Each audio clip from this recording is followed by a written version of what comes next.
The Airborne band principally started, if I go back, there were clubs around like the 5 to 4 where one of my musical mentors, Henry February, was resident, Basil Moses, Robbie Jansen, and there was also Montreal, Club Montreal, which was in essence my first gig as a musician.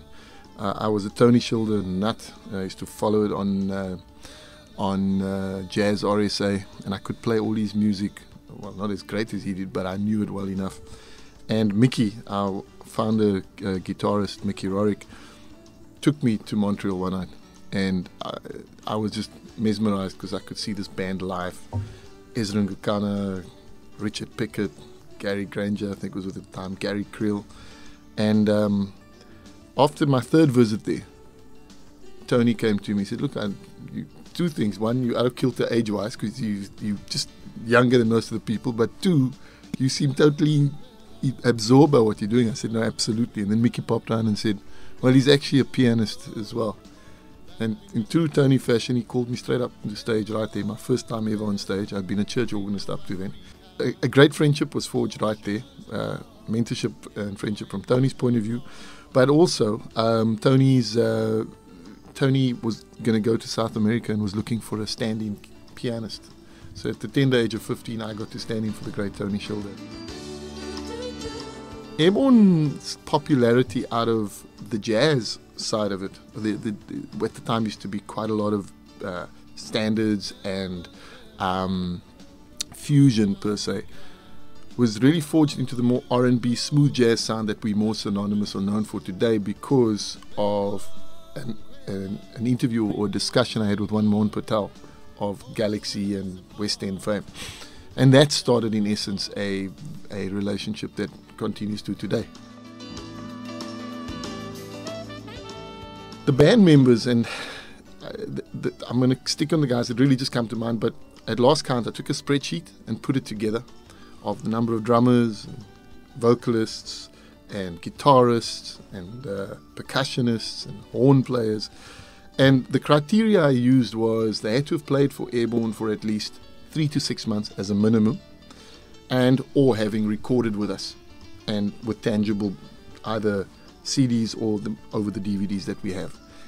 And at last count, and this excludes jamming, because jamming would be hundreds. We had 62 members in the band, and anybody that wants to question that will actually see the names as we actually roll it out. So it's been a great heritage. The guys that started principally was Mickey Rorick on guitar. On bass, we had Colin Peterson.